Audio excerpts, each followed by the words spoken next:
श्री स्वामी समर्थ. जय जय स्वामी समर्थ. माझ्या स्वामी कृपा चॅनलमध्ये सर्वांना नमस्कार. स्वामी महाराजांच्या कृपेने तुमच्या सर्व चांगल्या इच्छा पूर्ण होत ही स्वामी महाराजांच्या चरणी प्रार्थना करते आणि आजच्या या नवीन व्हिडिओला सुरुवात करते. श्री खंडोबाची तळी कशी भरावी, तळी केव्हा आणि कशासाठी भरावी, तर तळी आरती काय आहे याची अगदी शास्त्रशुद्ध माहिती या व्हिडिओत मी तुमच्यासोबत शेअर करणार आहे. तर त्याआधी तुम्ही माझ्या चॅनलवर नवीन असाल तर सबस्क्राईब नक्की करा आणि व्हिडिओ माहितीपूर्ण वाटला तर लाईक शेअर जरूर करा. कमेंटमध्ये लिहा जय मल्हार. तर बोल खंडेराव महाराज की जय. सदानंदाचा येळकोट येळकोट येळकोट जय मल्हार. हर हर महादेव चिंतामण मोर्या. भैरोबाचा चांदोबा अगडबम नगारा. सोन्याची जेजुरी मोत्याचा तुरा. निळा घोडा पायी तोडा. कमर करगोटा बेंबी हिरा. गळ्यात कंठी मोहनमाळा. डोईवर शेला अंगावर शाल सदा ही लाल जेजुरी जाई. शिकार खेळी म्हाळसा सुंदरी आरती करी देवा ओवाळी. नानापरी देवाचा शृंगार. कोट लागो शिखरा खंडेरायाचा खंडका. भंडाऱ्याचा भडका बोल सदानंदाचा येळकोट येळकोट येळकोट जय. अशी उद्घोषणा केल्यानंतर खोबऱ्याची जी वाटी आहे ती मोडल्यानंतर पहिली बघा ती वाटी फोडल्यानंतर पुन्हा ती त्या कलशावर त्या ठेवून पुन्हा उद्घोषणा करतात आणि सर्वात शेवटी देव आले घरा हो देव आले घरा हो असं बघा 2 वेळा तरी म्हणायचं आहे अशी घोषणा केली जाते.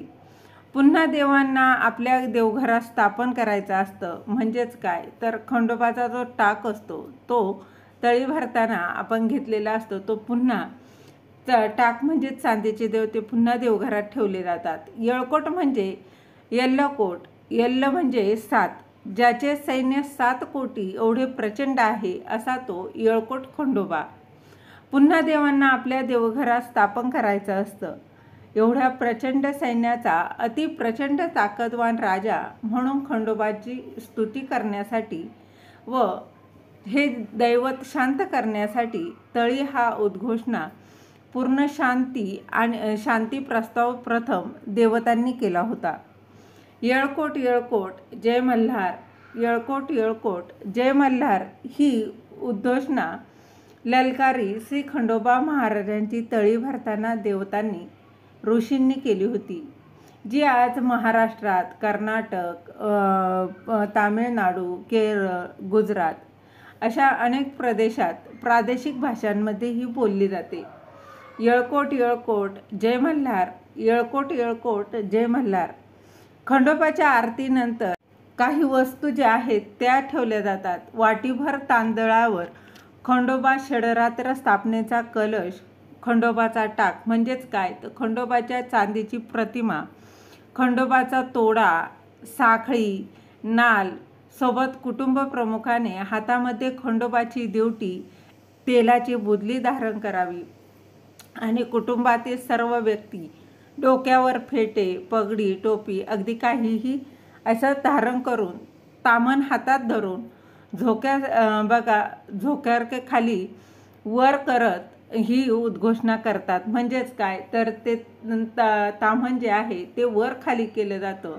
या पहिल्या घोषणेच्या शेवटी देव चालले जेजोरा हो देव चालले जेजोरा हो असं म्हणतात आणि वरील उद्घोषणा करताना 7 वेळा हा झोका देऊन झाल्यावर पहिली उद्घोषणा संपते. त्यानंतर कलशातील एक पान काढून जमिनीवर ठेवतात.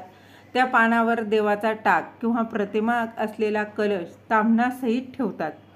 तर अशा पद्धतीने ही तळी जी आहे ती भरली जाते. म्हणजे धूप लावून आरतीसारखा फिरवत तळीमध्ये देवाला झोका देत देवाची स्तुती करताना केलेल्या घोषणांना तळी उद्घोष म्हणजेच उद्घोष असं म्हटलं जातं. 7 वेळा झोका देण्याचा संबंध भक्तांच्या शरीरात असलेल्या 7 प्रकारच्या 7 प्रमुख चक्रांच्या शांतीसाठी आहे.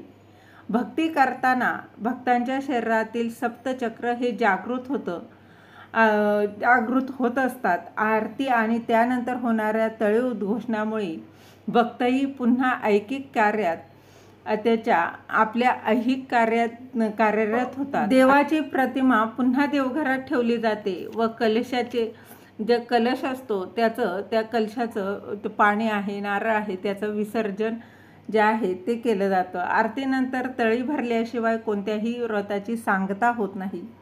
देवीच्या नवरात्रात देखील शेवटच्या दिवशी सांगता करताना देवीची म्हणजे आपल्या कुलस्वामिनीची तळी भरावी लागते.